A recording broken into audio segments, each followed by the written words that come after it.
Hello दोस्तों, कैसे हो आप लोग। स्वागत है आपका इस नई वीडियो में। आज की इस वीडियो में हम रिएक्ट नेटिव रीएनिमेटेड सीरीज को स्टार्ट कर रहे हैं, जिसमें ये हमारा पहला वीडियो है। इस वीडियो के अंदर हम रीएनिमेटेड को इंस्टॉल करेंगे अपने ऐप के अंदर। बहुत सारे लोगों को रीएनिमेटेड को इंस्टॉल करने में दिक्कत आती है, तो उस इशू का हम सोल्यूशन देखेंगे कि कैसे हम उस इशू को रिजॉल्व करते हैं।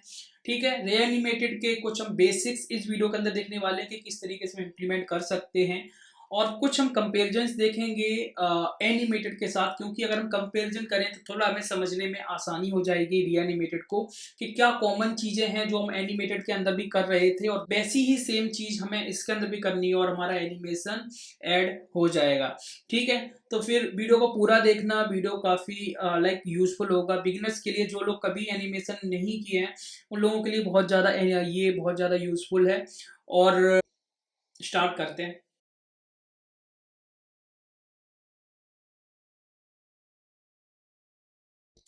तो सेटअप करने के लिए हमें सबसे पहले दो चीज़ें करनी होंगी। पहले तो हमें इसका एक पैकेज जो आता है वो से इंस्टॉल करना है, दूसरा प्लगइन को ऐड करना है। तो हमें क्या करना है, क्रोम पे जाके सर्च करना है रिएक्ट नेटिव रीएनिमेटेड। ठीक है, जब इसे आप सर्च करोगे तो यहाँ पे पहला ही जो रिजल्ट है, पहली जो लिंक है वो हमें रीएनिमेटेड की मिल जाती है। अब इस पर क्लिक करना है तो यहाँ पे आप व्यू डॉक्स में जाओगे और यहाँ पे लेफ्ट साइड में आपको इंस्टॉलेशन का ऑप्शन मिल जाता है। इंस्टॉलेशन का ऑप्शन में जब भी आप जाओगे तो यहाँ पे देखो सीधा सा फर्स्ट स्टेप है कि आपको ये पैकेज इंस्टॉल करना है। तो पैकेज को कॉपी करो, ठीक है, यहाँ से, और पेस्ट कर दो, जिससे क्या होगा कि हमारा पैकेज इंस्टॉल हो जाएगा।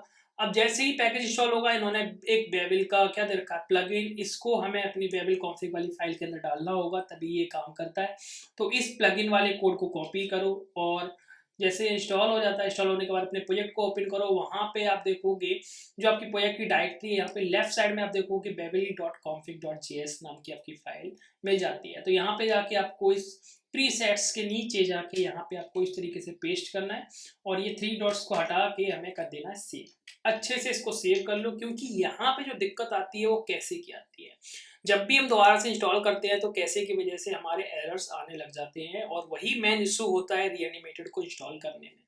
तो यहाँ पे हमने ये सेव कर लिया अच्छे से। अब इनके कुछ इंस्ट्रक्शंस हैं कि भैया आप जब इसको सेव कर रहे हो, मतलब ऐड कर रहे हो अपने प्रोजेक्ट के अंदर, तो आपको कुछ इंस्ट्रक्शंस यहाँ पे फॉलो कर सकते हो, जिससे आपका जो कैसे वाली दिक्कत आ रही है, इशू आ रही है, उसको आप सॉल्व कर सकते हो। तो अभी हम इसको नहीं डालते हैं, पहले हम क्या करते हैं, इस प्रोजेक्ट को रन करने की कोशिश करते हैं विदाउट दीज कमांड्स, है ना। इन कमांड को यूज नहीं करना है, और हम देखते हैं कि क्या इशू आएगा या फिर फर्स्ट टाइम में हमारा हो जाएगा। ये इशू जो है वो मैंडेटरी नहीं है कि हर बार आएगा, समटाइम्स आता है, समटाइम्स नहीं आता है। तो उस केस में जब आता है तब हमें ये यूज करना है। तो पहले हम एक बार अपने प्रोजेक्ट को कर लेते हैं रन। तो npm रन एंड्रॉयड, ये कमांड हमारी एंड्रॉयड को रन करने के लिए होती है। ठीक है, अब यहाँ से अगर हमारे प्रोजेक्ट में कोई भी इशू है रीएनिमेटेड से रिलेटेड, तो वो इशू हमारा आ जाएगा, और अगर आएगा तो उसके बाद हम इन कमांड्स को यूज करेंगे कैसे को क्लियर करने के लिए। तो हमारा प्रोजेक्ट तो रन हो गया, सक्सेसफुली डन हो गया, और यहाँ पे हमें कोई भी एरर फेस करने को नहीं मिली है।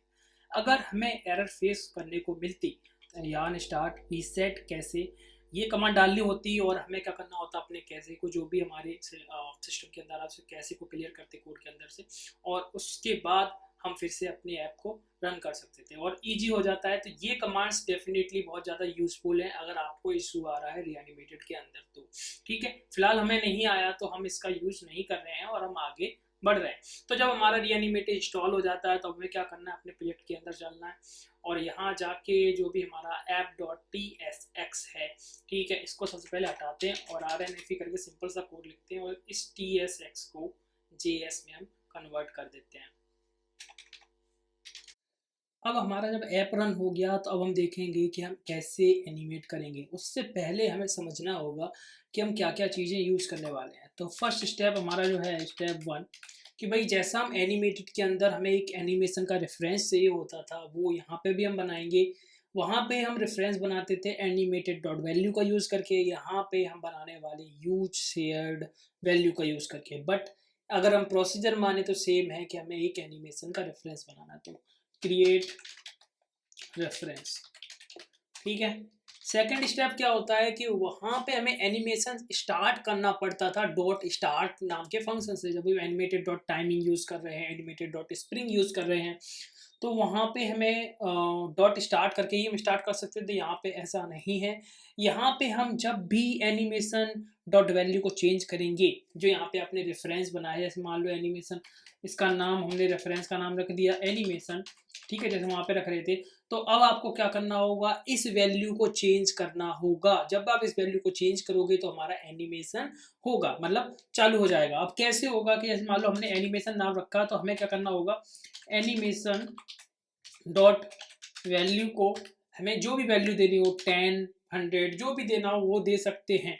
जब भी ये वैल्यू इन दोनों को मिले, मतलब एनिमेशन डॉट वैल्यू को ये वैल्यू मिलेगी, ये यहाँ पे जहाँ जहाँ यूज हुआ होगा ये वाली चीज़, वो अपने आप से कॉल होगा। इसका मतलब क्या है कि हमें एक फंक्शन बनाना पड़ेगा। तो यहाँ पे थर्ड स्टेप क्या है, क्रिएट एनिमेटेड स्टाइल, ठीक है। अब एनिमेटेड स्टाइल के अंदर हम ये एनिमेशन डॉट वैल्यू यूज करेंगे।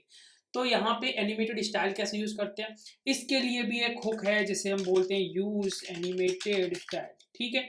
अब वहाँ पे हम ट्रांसफॉर्म को डायरेक्टली यूज करते थे विद हेल्प ऑफ इंटरपोलेशन। यहाँ पे इंटरपोलेशन यूज नहीं कर रहे हैं, बट हमें एनिमेटेड स्टाइल का यूज करना पड़ेगा। तो इन तीनों को इम्प्लीमेंट करके देखते हैं, तब ज़्यादा बेटर समझ में आएगा। तो फिर स्टार्ट करते हैं ना। तो यहाँ पे देखो, सबसे पहले मैं एक रेफरेंस क्रिएट करना था। यहाँ पे मान लो कॉन्स्ट, मैंने एनिमेशन नाम का एक रेफरेंस बनाया, और ये कहाँ से बनेगा, यूज शेयर्ड वैल्यू। अब इस शेयर्ड वैल्यू के अंदर भी हम अपनी इनिशियल वैल्यू ले सकते हैं, चाहे वो 0 हो, 1 हो, इवन स्ट्रिंग में भी ले सकते हैं। जो वैल्यू आप चाहो वो यहाँ पे हम ले सकते हैं, ठीक है। तो यहाँ पे मान लो मैंने 0 ले लिया फिलहाल, ओके। अब मैंने रेफरेंस तो बना लिया, बट यहाँ पे एक हमें व्यू भी बनाना पड़ेगा जिसको हम लाइक एनिमेट करने वाले हैं। तो वो व्यू की हमें डिजाइन बनानी पड़ेगी थोड़ी सी। तो यहाँ पे हम इसकी डिजाइन बना लेते हैं जल्दी से। मैंने अभी सिंपल सा एक व्यू बनाना है, ठीक है। इस व्यू को हमें यहाँ पे मान लो मैंने स्टाइल दे दिया। स्टाइल के अंदर विड्थ मैंने 100 रखी इसकी, और हाइट भी 100 रखी है, और बैकग्राउंड कलर मैंने ऑरेंज रखा है। तो आप देख सकते हो यहाँ पे कॉर्नर में हमारे व्यू आ गया है, बट मैं चाहता हूँ ये सेंटर में रहे जिससे ये हम लोगों को अच्छे से विजुअल हो, ठीक है। तो यहाँ पे मैंने style flex 1 justify content center और अलाइन आइटम्स सेंटर, ठीक है। तो यहाँ पर सेंटर में दिखने लग जाएगा। अब एनिमेशन को स्टार्ट करने के लिए, इस वैल्यू को चेंज करने के लिए हमें कोई ट्रिगर वाली चीज़ चाहिए, वो ट्रिगर जिससे हम एक्शन ले सकें, और वो क्या होती है, हमारा बटन। तो हम एक बटन क्लिक करेंगे तो हम इस एनिमेटेड डॉट वैल्यू को चेंज करेंगे। तो उसके लिए हम यहाँ पे टचेबल ऑपेसिटी बना लेते हैं जल्दी से, टचेबल ऑपेसिटी, ठीक। उस टचेबल ऑपेसिटी को थोड़ा सा यूआई देना होगा। जैसे मान लो मैंने style border with 1 with 200 height 50 and justify content centre align items भी सेंटर। इसके बीच में मैं टेक्स्ट डालना होगा, टेक्स्ट का नाम रख दो स्टार्ट एनिमेशन, मैंने कर दिया। अब ये सेम लॉजिक जो है हमारा वैसा ही है जैसा हम एनिमेटेड के साथ कर रहे थे। अभी तक मुझे कुछ खास इसमें फ़र्क नज़र नहीं आया। अब मुझे क्या करना होगा, इस व्यू को मुझे एनिमेटेड व्यू के अंदर कन्वर्ट करना होगा। तो यहाँ पे हमें क्या करना होगा, एनिमेटेड डॉट व्यू लेना होगा। तो यहाँ पे एनिमेटेड, अब ये एनिमेटेड कहाँ से आएगा ये हमें देखना पड़ेगा। पहले हम एनिमेटेड को रिएक्ट नेटिव से इम्पोर्ट करते थे, एनिमेटेड। अभी हमें करना है री एनिमेटेड से डॉट व्यू, ठीक है। अब ये हमारा जो व्यू है वो एनिमेटेड व्यू के अंदर कन्वर्ट हो गया।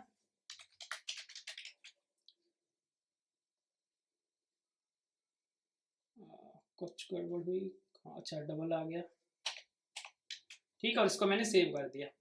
अब ये तो हमारा पहला स्टेप हो गया।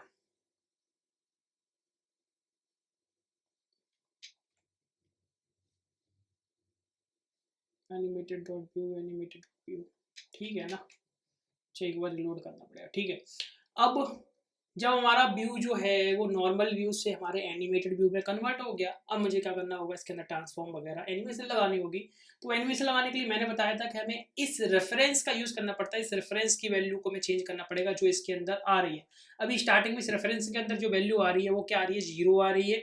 अब मुझे उस वैल्यू को चेंज करना होगा। तो मान लो इस बटन के क्लिक पे मैं यहाँ पे ऑन प्रेस लगाता हूँ, ऑन प्रेस, और मैं चाहता हूँ कि एनिमेशन डॉट वैल्यू को, एनिमेशन डॉट वैल्यू को मैं 100 दे दूँ, और मैंने सेव कर दिया। सेव करा। अब जब भी यहाँ पे स्टाइलिंग तो डालनी पड़ेगी ना यहाँ पे, तो मैंने क्या करा, यहाँ पे सीधा एरे ऑफ स्टाइल ले लिया, ये स्टाइल दे दी। और दूसरी स्टाइल क्या होती है हमारी, एक और स्टाइल होती है जिसे हमें किसके हेल्प से बनाना है, यूज एनिमेटेड स्टाइल। तो यहाँ पे मैंने कॉन्स्ट एनिमेटेड स्टाइल ले ली, जिसको हम बना रहे हैं with help of use animated style. ठीक, अब ये रिटर्न क्या करता है, ये रिटर्न एक यूआई करेगा। तो यूआई में हम क्या कर सकते हैं, टेक्स्ट को, तो इस वैल्यू पे हमारा जो व्यू है वो एनिमेट कर जाएगा। तो इस एनिमेटेड वैल्यू को हमें क्या करना होगा, यहाँ पे एरे ऑफ स्टाइल यूज करा हमने, तो यहाँ पे मैं पास कर देता हूँ सेम। ठीक है, अब हमें क्या करना है, इस बटन पर अगर हम क्लिक करेंगे तो ये कुछ एनिमेट करेगा। देखो ये राइट साइड में गया। इस वैल्यू को आप 100 की जगह पे, मतलब +100 की जगह पे -100 करोगे तो डेफिनेटली ये वहाँ जाएगा। इसी तरीके से आप ट्रांसलेट एक्स की जगह पे बाई भी यूज कर सकते हो, बाई। अब यहाँ पे मान लो मैं चाहता हूँ बाई में ये अराउंड 200 जाए, तो देखो यहाँ पे था, यहाँ से यहाँ पे आ गया। ठीक है, अब मैं चाहता हूँ कि ये माइनस में 200 जाए, तो मैंने इसको सेव करा और ये वहाँ पहुँच गया। तो ये मूव कर रहा है इस एनिमेशन की वैल्यू के अंदर, जैसे भी चेंजेस आ रहे हैं। ठीक है, ये मूव कर रहा है। अब मैं बात करता हूँ कि यार मेरा ये मूव तो कर रहा है ढंग से, है ना, बट एक्चुअल में ये जो हम फंक्शंस वहाँ यूज़ करते थे एनिमेशन के लिए, जैसे विद स्ट्रिंग, लाइक वहाँ पे यूज़ कर रहे थे डॉट स्ट्रिंग ना, तो यहाँ पे विद स्ट्रिंग यूज़ करने वाले हैं। वहाँ पे डॉट टाइमिंग यूज़ कर रहे थे, यहाँ पे हम विद टाइमिंग यूज़ करने वाले हैं। तो कैसे करेंगे, तो मान लो अभी मैं क्या कर रहा हूँ, उसको मूव करवा रहा हूँ बाई ट्रांसलेट एक्स के साथ। हम देखते हैं जो हमें ज़्यादा विजुअल अच्छे से होगा।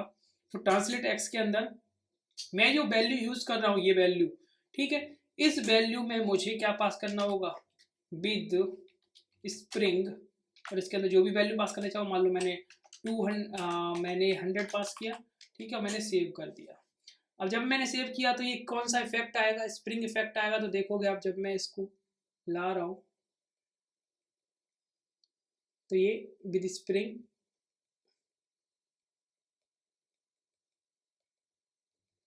काम कर रहा है। एक्चुअल में यहाँ पे कुछ और थोड़ी सी दिक्कत है, जैसे मान लो मैं ट्रांसलेट एक्स करवाया, इसको सेव करते हैं एक बार ढंग से, और इसको, ये अभी सही से रिफ्रेश नहीं हुआ है, रिफ्रेश होने देते हैं एक बार इसको। अब देखो ये एक, इसके अंदर एक स्प्रिंग इफेक्ट रह रहा है। अभी ये वापस नहीं जा रहा है, क्यों, वापस जाने के लिए भी तो हमें लॉजिक लगाना पड़ेगा, ये तो सिंगल वन साइड है। तो देखो वापस जाने के लिए सबसे बेस्ट तरीका होता है जो हमने पहले भी यूज़ किया, क्या कि यहाँ पे एक स्टेट ले लो क्लिक्ड वाली, बटन के क्लिक पे उस स्टेट को चेंज करते रहो, क्लिक्ड, सेट क्लिक्ड।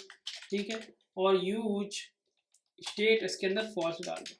अब मैं क्या करूँगा, देखो कि मैं क्या करने वाला हूँ, यहाँ पे जो वैल्यू हम चेंज कर रहे थे, इस वैल्यू को हम यहाँ पे इफ, ठीक है, अगर मेरा ये क्लिक्ड है तो कुछ और लॉजिक लगाएंगे, एल्स कुछ और लगाएंगे। तो अब मान लो मैंने क्या करा, एनिमेशन डॉट वैल्यू को यहाँ पे मैंने डाल दिया। ठीक है, अगर ये है तो ये, और अगर ये है तो मैं -100 यूज करना चाहूँगा, मैंने सेव कर दिया। अब ठीक है, दूसरी चीज़ क्या होगी कि जब ये चेंज हो रहा है, ठीक है, जब ये चेंज हो जाएगा, यहाँ पे जो भी हमें मिलेगा, ये लॉजिक होने के बाद, जब ये लॉजिक पूरा हो जाएगा कंप्लीट, उसके बाद मैं क्या करूँगा, अपने सेट क्लिक्ड को उसके अपोजिट सेट कर दूंगा। ठीक है, ओके। अब इसको ट्राई करके हम देखते हैं। देखो परफेक्टली ये हमारा लेफ्ट एंड राइट जा रहा है, पर इसका इफेक्ट देखो एक स्प्रिंग इफेक्ट रह रहा है, पहले जाके टच करता है फिर वापस आता है, तो ये हमारा स्प्रिंग इफेक्ट है। अब यहीं पे अगर मैं स्प्रिंग इफेक्ट की जगह पे बात करने लग जाता टाइमिंग की, कि ये टाइम के बेस पे चले, फास्ट एंड स्लो इस तरीके से, तो वो कैसे करेंगे, यहाँ पे देखो विद टाइमिंग आप यूज कर सकते हो, विद टाइमिंग। ठीक है, और विद टाइमिंग, अब विद टाइमिंग में मान लो हमने क्या किया, यहाँ पे मैंने 500 दे दिया, सॉरी यहाँ मैंने वही दे दिया जो वैल्यूज में देना चाहता हूँ। ठीक है, 100 एंड -100, बट यहाँ पे एक ऑब्जेक्ट पास करना होगा जिसके अंदर हम ड्यूरेशन पास कर सकते हैं, जैसे मान लो 500 है ना, मिली सेकेंड्स ड्यूरेशन। अब मैं इसको सेव करूँगा तो ये जाएगा उसी डायरेक्शन में जैसे अभी तक जा रहा था, बट ये अब टाइम के अकॉर्डिंग जाएगा, फास्ट या स्लो। अभी तक जब हम स्प्रिंग की बात कर रहे थे वहाँ पे फास्ट और स्लो की बात नहीं थी, बस उस मूवमेंट को हम थोड़ा सा एक लचीलापन दे रहे थे, मतलब स्प्रिंग इफेक्ट दे रहे थे। बट अब बात करें अगर टाइमिंग की, तो ये धीमे होगा या फिर फास्ट चलेगा, तो इस चीज़ को मैं देखना होगा। तो देखो यहाँ पे ये देखो अभी 500 के हिसाब से जा रहा है। अब अगर मैं मान लो इसको थोड़ा सा और स्लो 300 कर दूँ, तो ये और फास्ट हो जाएगा। मैंने सेव करा, ठीक है, मैंने सेव कर दिया। अब मैं इसे अगर ले चलाऊंगा तो ये और फास्ट चलेगा, देख रहे हो, और फास्ट हो गया। अगर मैं इसको बहुत फास्ट चलाना चाहूँ तो मान लो मैंने 50 कर दिया, ये मिली सेकेंड वाला टाइम है एक्चुअल में, और मैंने इसको कर दिया 50, देख रहे हो, जो फास्ट चल रहा है। ये टाइमिंग का इस तरीके से हम लगा सकते हैं, ठीक है। अब बात करते हैं कि जैसे हमारा टाइमिंग हो गया, हमने ट्रांसलेट एक्स देख लिया, हमने बाई देख लिया। अगर यही सेम चीज़ हमें रोटेशन के साथ भी करनी हो तो हम रोटेट कैसे करेंगे। यहाँ पे एनिमेटेड के अंदर तो हम रोटेट ईजिली कर रहे थे, तो यहाँ कैसे करेंगे। तो यहाँ देखो करने के लिए सीधा सा फंडा है भाई कि आप ट्रांसलेट एक्स यूज़ कर रहे हो, यहाँ पे आप क्या करो, रोटेट यूज़ करो। और एनिमेटेड डॉट वैल्यू को हमें ऐसे डायरेक्टली यूज़ तो करना नहीं, क्योंकि रोटेशन के अंदर हमें डिग्री यूज़ करनी होती है। तो यहाँ पे मैं ये लगाऊंगा, ये लगाऊंगा, और यहाँ पे डॉलर का साइन, जिससे इस वैल्यू को डायनेमिक तरीके से हम स्ट्रिंग के अंदर यूज कर सकें, और यहाँ पे DEG, ठीक है। अब जो भी वैल्यू आप चेंज करोगे, जो भी वैल्यू आप चेंज करोगे, जैसे मान लो मैंने 10 एंड -10 या फिर 0 के बीच में लगाया मैंने, और मैंने इसको इस तरीके से कर दिया। अब मैं देखो, ठीक है, ये देखो कितने, ये हमारा एनिमेशन चल रहा है वो इस तरीके से चल रहा है, मतलब ये रोटेट कर रहा है, ठीक है। डिग्री जो है वो 0 से 10 है, मान लो मैं यहाँ पे 60 कर दूं, मैंने सेव कर दिया, ठीक है। अब देखो ये 60 पे रोटेट कर रहा है। तो ये जो फीचर्स हैं वो सेम तरीके से ही हैं, बस ये ट्रांसफॉर्म तो सेम तरीके से ही लिखा जाएगा जैसे वहां पे हम लिख रहे थे, बस ये ट्रांसफॉर्म लिखा किसके अंदर जाएगा वो यहाँ पे चेंज हो गया है। यूज एनिमेटेड स्टाइल के अंदर हम ये ट्रांसफॉर्म यूज कर रहे हैं, पहले हम डायरेक्टली यूज कर सकते थे एनिमेटेड के अंदर, यहाँ पे हमें यूज एनिमेटेड के अंदर यूज करना पड़ा। अब देखो आपका ये हो गया। अगर हम बात करें स्केलिंग की, तो स्केल कैसे करेंगे, है ना। तो स्केल करने के लिए वही सीधा सा फंडा है, यहाँ पे स्केल यूज करो, ठीक है। और ये एनिमेटेड वैल्यू को डायरेक्टली रख लो, डिग्री की जरूरत नहीं क्योंकि वो रोटेट नहीं कर रहे हैं, ठीक। और इसको हटा दो, इसको यहाँ से हटा दो, और यहाँ पे वैल्यू लिख दो, सेव करो। और यहाँ पे देखो हम क्या कर रहे हैं, वैल्यू 1.5 स्केल कर रहे हैं ना, उसको मैंने कर दिया सेव। इसको एक बार रिफ्रेश कर देंगे,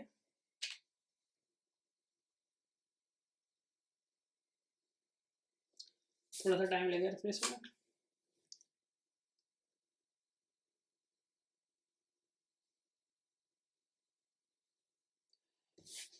ठीक है, रिफ्रेश हो गया। अब देखते हैं क्या हो सकता है। देखो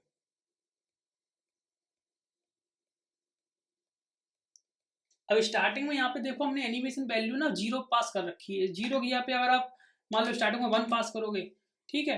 अब इसको सेव करोगे तो रिफ्रेश करोगे तो क्या होगा, स्टार्टिंग में ये पूरा 1 पे आएगा। हमने 0 दे रखा, तो इसके मतलब क्या है कि स्टार्टिंग में ये हमें विजिबल नहीं था ये व्यू, क्योंकि हम स्केलिंग की बात करें। स्केलिंग में मैटर करता है कि भाई आप उसे 0 दे रहे हो या 1, ये 0 से लेके 1 तक चलता है। 0.5 आप दे रहे हो, उसका मतलब क्या है कि जितना भी साइज हमने दे रखा है उसका 50%।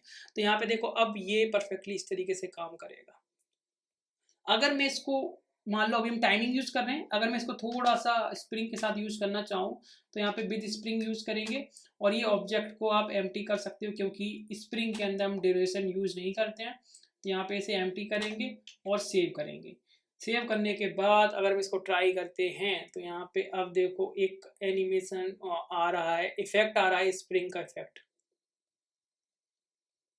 ठीक है। तो इस तरीके से हम सारी चीजें हैंडल कर सकते हैं री एनिमेटेड के अंदर। तो आप लोग भी ट्राई करो री एनिमेटेड को। अब आगे हम क्या करेंगे, इन्हीं सारी चीजों को यूज करके अलग अलग एग्जांपल्स देखने वाले हैं अपनी सीरीज के अंदर। सारी वीडियोस को देखना है आपको, शेयर करना है अपने दोस्तों के साथ, और वीडियो को लाइक जरूर करना है। जिन लोगों ने अभी तक चैनल को सब्सक्राइब नहीं किया वो लोग कर सकते हैं। तो फिर मिलते हैं नेक्स्ट वीडियो में, तब तक के लिए बाय।